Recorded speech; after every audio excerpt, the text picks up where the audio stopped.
Banyak orang yang sekarang ini menyangkal, sudahlah Romo, tidak usah khotbah panjang-panjang. Yang penting saya sudah berbuat baik, tidak usah maksa saya ke gereja, tidak usah saya setiap hari sedekah kok, saya selalu nyumbang. Apa yang diminta tetangga saya kasih. Tidak usah berdoa, ngapain? Saya berbuat baik cukup. Banyak anak muda sekarang berpikir demikian, tak lagi membutuhkan Tuhan.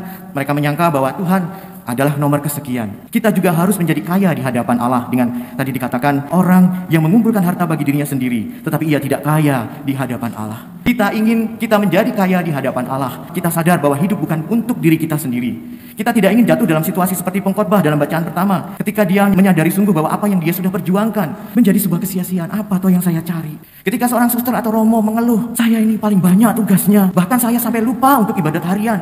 Begitu banyak tugas yang saya kerjakan. Pimpinan terlalu percaya pada saya pusing kalau begini caranya. Akhirnya dalam titik tertentu dia mengalami kesetresan dan akhirnya panggilannya juga mulai pelan-pelan digerogoti dan akhirnya bisa menjadi hilang.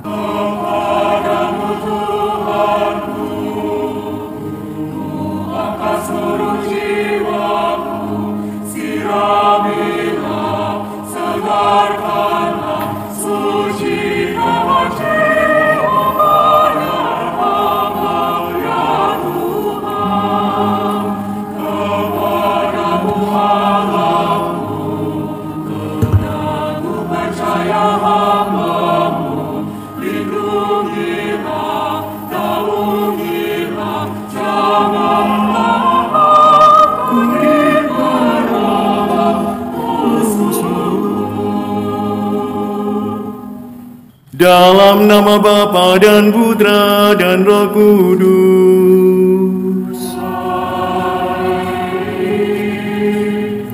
Semoga rahmat Tuhan kita Yesus Kristus, cinta kasih Allah dan persekutuan Roh Kudus bersamamu.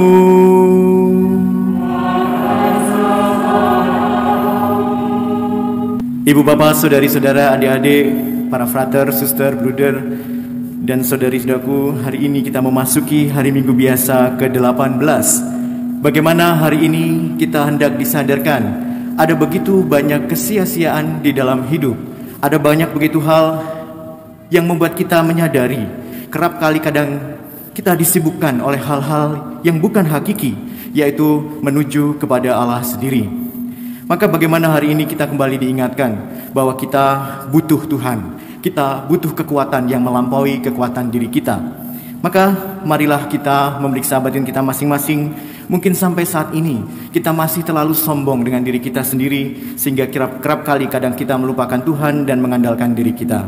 Maka untuk itu mari kita hening sejenak, kita memeriksa batin kita. Mari kita lakukan dosa dan kesalahan kita dengan mendoakan doa saya mengaku bersama-sama.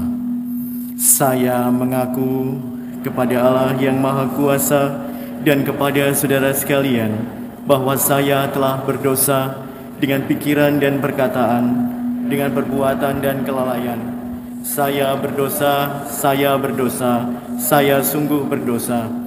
Oleh sebab itu saya mohon kepada Santa Perawan Maria, kepada para malaikat dan orang kudus, dan kepada saudara sekalian, supaya mendoakan saya pada Allah Tuhan kita. Semoga Allah yang Maha Kuasa mengasihani kita, mengampuni dosa kita, dan menghantar kita ke hidup yang kekal. Marilah berdoa.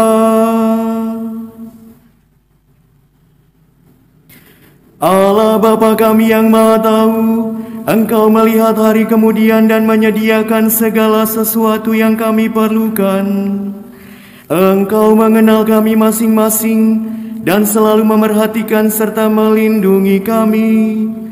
Kami mohon kebijaksanaan yang lebih luhur dari emas harta yang takkan hancur oleh karat mutiara berharga, seperti yang disebut-sebut oleh Yesus Kristus Putramu. Dengan pengantaran Tuhan kami Yesus Kristus, Putramu yang hidup dan berkuasa, bersama Dikau dalam persatuan Roh Kudus, Allah sepanjang segala masa. Amin. Bacaan dari kitab Pengkhotbah. Kesia-siaan belaka, kata pengkhotbah.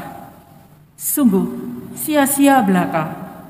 Segala sesuatu adalah sia-sia, sebab Kalau ada orang berlelah-lelah mencari hikmat, pengetahuan, dan kecakapan, maka ia harus meninggalkan bagiannya kepada orang lain yang tidak berlelah-lelah untuk itu. Ini adalah kesia-siaan dan kemalangan yang besar. Apakah faedah yang diperoleh manusia dari segala usaha yang dilakukannya dengan jerih payah di bawah matahari dan dari keinginan hatinya? Seluruh hidupnya penuh kesedihan dan pekerjaannya penuh kesusahan hati. Bahkan pada malam hari hatinya tidak tentram. Ini pun adalah kesia-siaan. Demikianlah sabda Tuhan. Tuhan, Engkaulah tempat perlindungan kami turun-temurun. Tuhan, Engkaulah tempat perlindungan kami turun-temurun. Engkau mengembalikan manusia kepada debu. Hanya dengan berkata, kembalilah hai anak-anak manusia.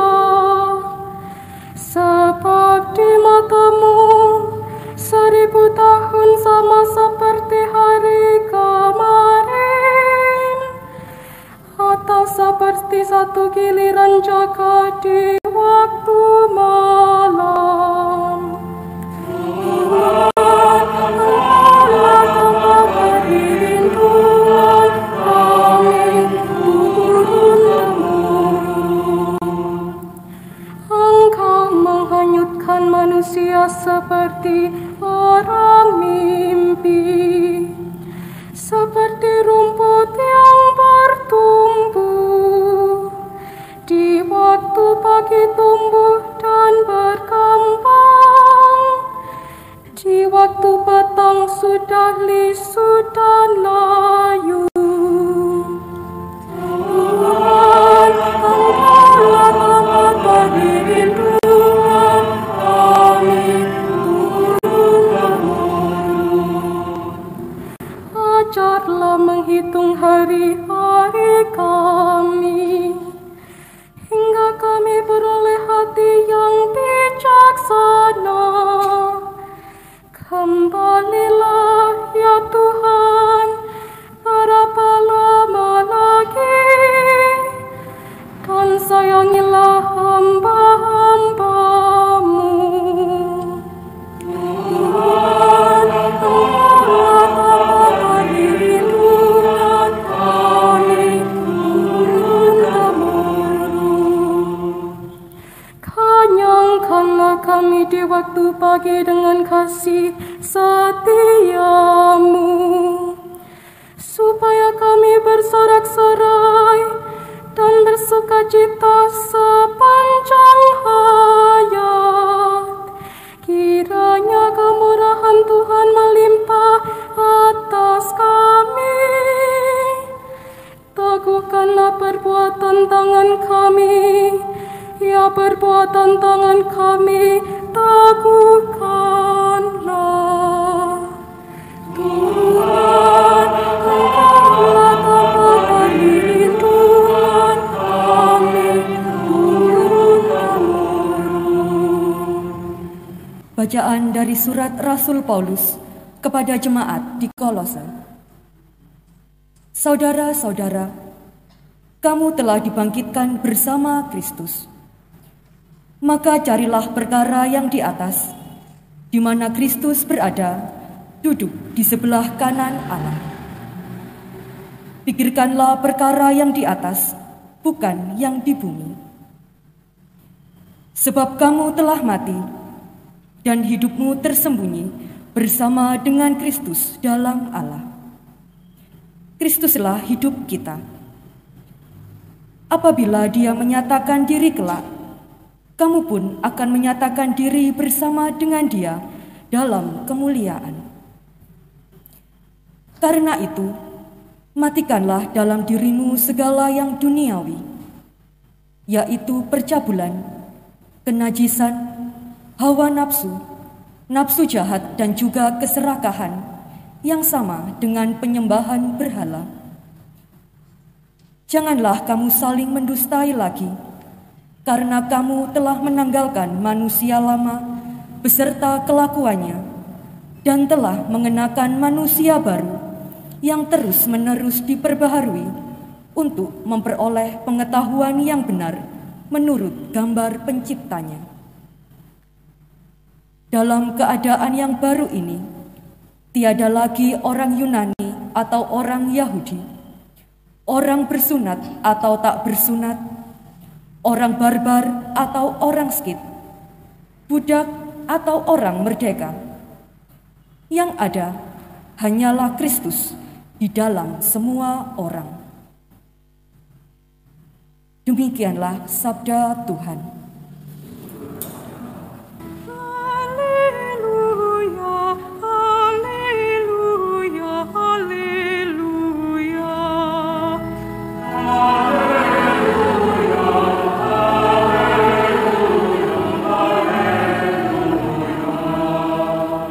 Berbahagialah orang yang miskin di hadapan Allah, karena merekalah yang mempunyai kerajaan surga.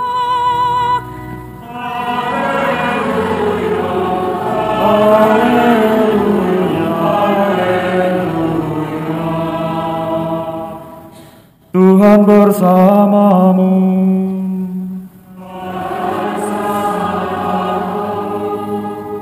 Inilah Injil suci menurut Lukas.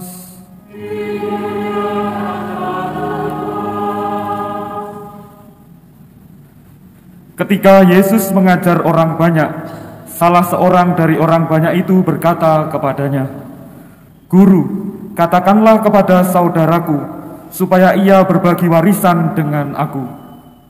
Tetapi Yesus berkata kepadanya, "Saudara, siapakah yang telah mengangkat aku menjadi hakim atau penengah bagi kamu?" Kata Yesus lagi kepada orang banyak itu, "Berjaga-jagalah dan waspadalah terhadap segala ketamakan. Sebab walaupun seorang berlimpah-limpah hartanya, hidupnya tidaklah tergantung pada kekayaannya itu." Kemudian Yesus menyampaikan kepada mereka perumpamaan berikut. Ada seorang kaya, tanahnya berlimpah-limpah hasilnya. Ia bertanya dalam hatinya, "Apakah yang harus aku lakukan? Sebab aku tidak mempunyai tempat untuk menyimpan segala hasil tanahku." Lalu katanya, "Inilah yang akan aku lakukan. Aku akan merombak lumbung-lumbungku, lalu mendirikan yang lebih besar. Dan aku akan menyimpan di dalamnya semua gandum dan barang-barangku. Sesudah itu, aku akan berkata kepada jiwaku, 'Jiwaku, engkau memiliki banyak barang, tertimbun untuk bertahun-tahun lamanya. Beristirahatlah, makanlah, minumlah, dan bersenang-senanglah.' Tetapi Allah bersabda kepadanya, 'Hai engkau orang bodoh, pada malam ini juga jiwamu akan diambil darimu. Dan bagi siapakah nanti apa yang telah engkau sediakan itu?'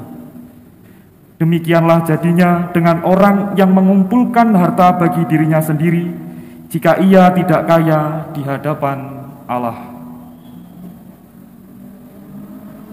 Demikianlah sabda Tuhan.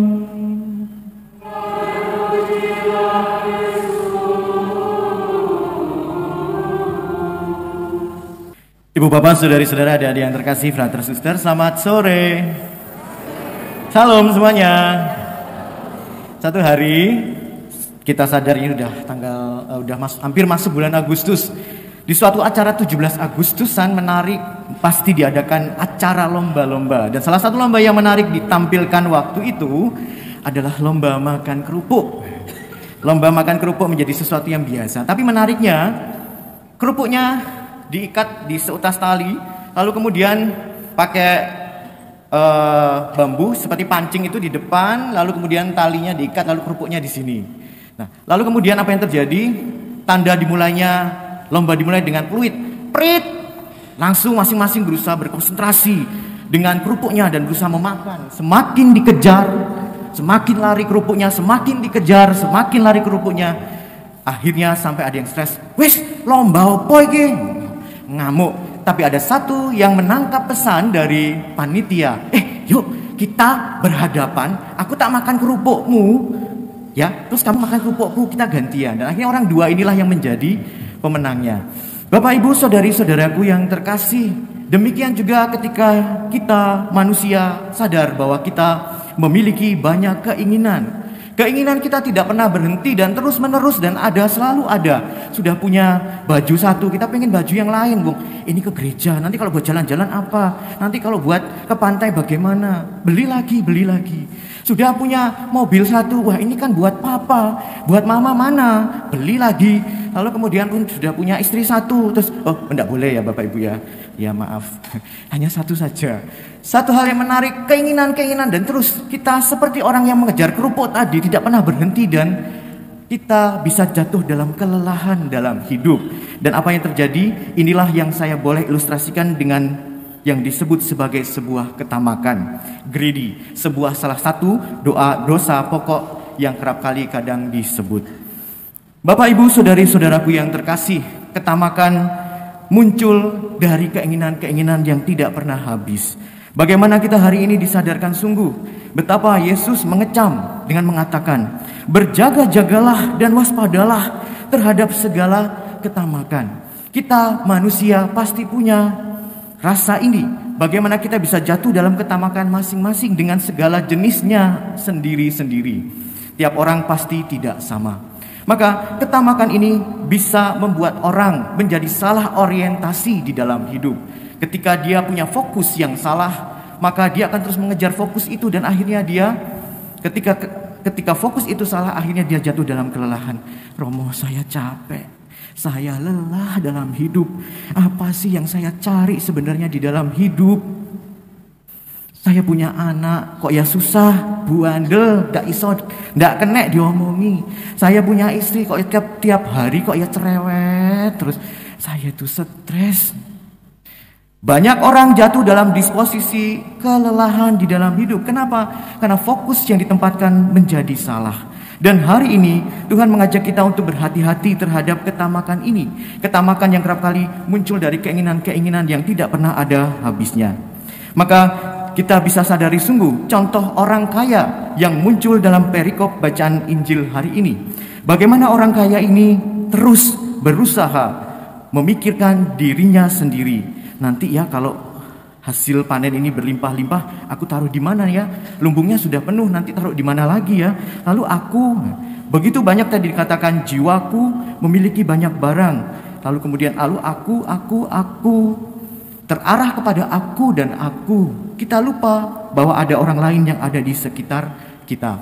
Maka saudari-saudaraku yang terkasih, orang kaya ini disebut tadi dikatakan sebagai orang kaya yang bodoh. Dengan tadi istilah Yesus mengatakan, hai engkau orang bodoh, pada malam ini juga jiwamu akan diambil dari dirimu. Kebodohannya bukan karena dia punya uang, bukan dia punya kekayaan, bukan punya dia harta yang berlimpah. Tetapi kebodohannya adalah ketika dia hanya memikirkan dirinya sendiri dan dia hanya berpikir hidup itu soal makanan, soal berlimpah harta, soal beristirahat, soal minum dan bersenang-senang. Padahal kita sadari sungguh hidup bukan hanya sekedar soal itu. Dan hari ini Tuhan Yesus mengingatkan kita bersama untuk menyadari sungguh betapa setiap orang harus memiliki orientasi hidup yang benar. Banyak orang yang sekarang ini menyangkal, sudahlah Romo, ndak usah ngotbah panjang-panjang. Yang penting saya sudah berbuat baik, ndak usah maksa saya ke gereja, ndak usah saya setiap hari sedekah kok, saya selalu nyumbang. Apa yang diminta tetangga saya kasih. Ndak usah berdoa, ngapain? Saya berbuat baik cukup. Cukup Bapak Ibu? Banyak anak muda sekarang berpikir demikian, tak lagi membutuhkan Tuhan. Mereka menyangka bahwa Tuhan adalah nomor kesekian.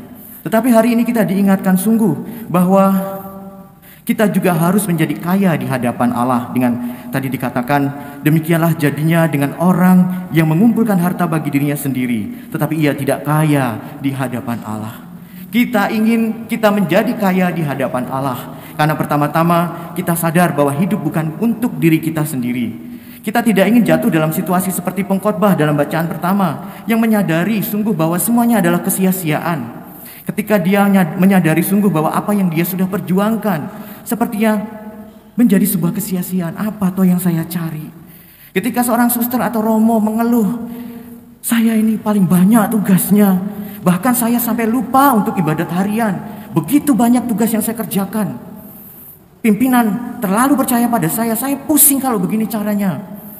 Akhirnya dalam titik tertentu dia mengalami kesetresan, dan akhirnya panggilannya juga mulai pelan-pelan digerogoti dan akhirnya bisa menjadi hilang. Juga seorang bapak ibu atau dalam keluarga, ketika dia merasa saya ini kayak sapi perahan ya, saya ini suami yang setiap hari, "Pak, mana uangnya?" Atau sebaliknya, "Ma, kamu itu kalau jadi ibu yang baik, itu urus anak-anaknya, masa punya anak mulutnya celometan kayak gitu."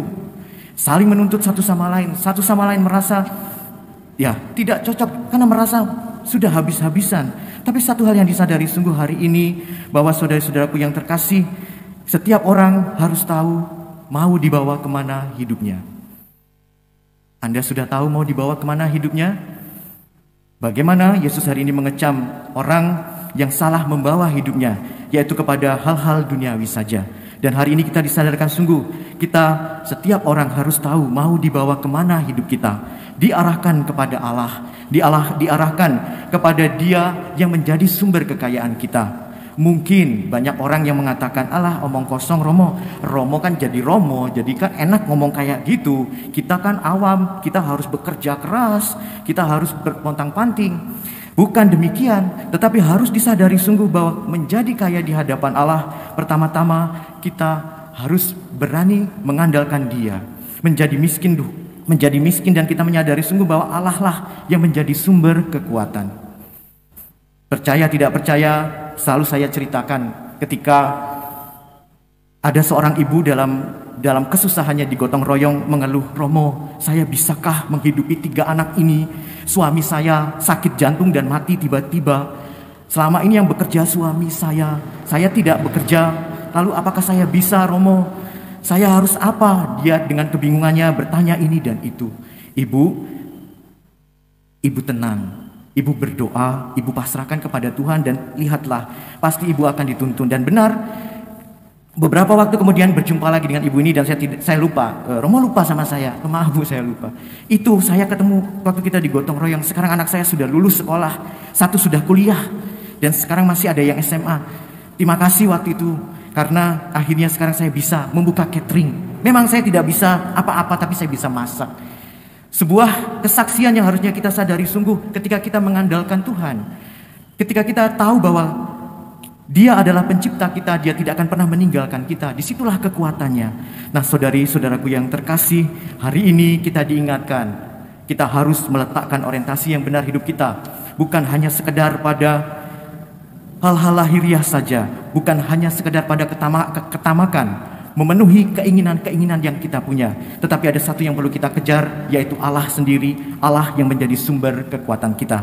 Semoga karena Injil hari ini, kita makin hari makin bisa mengandalkan Dia dan tahu mau dibawa kemana arah hidup kita semua. Berkat kasih Tuhan menyertai kita semua. Amin. Marilah mewartakan misteri iman kita. Sekali kami makan roti ini dan minum dari piala ini, wafat-Mu Tuhan kami wartakan hingga Engkau datang. Marilah berdoa. Allah Bapa di surga, kami bersyukur karena Engkau selalu mendengarkan doa kami. Berilah kami semakin hari semakin memahami kehendak-Mu. Jadikanlah kami umat-Mu yang saling membahagiakan satu sama lain, serta tidak buta terhadap penderitaan di sekitar kami. Demi Yesus Kristus Putra-Mu, penuntun kehidupan kami sepanjang segala masa, Dialah yang hidup dan berkuasa kini dan sepanjang masa. Mari kita bangkit berdiri, kita menerima berkat Tuhan. Tuhan sertamu.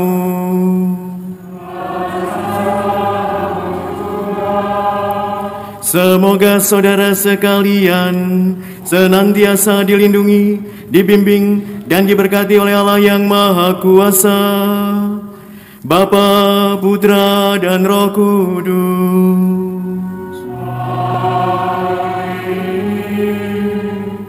Saudara-saudari, perayaan Ekaristi sudah selesai. Pergilah dalam damai sambil memuliakan Tuhan dengan hidupmu. Syukur kepada Allah.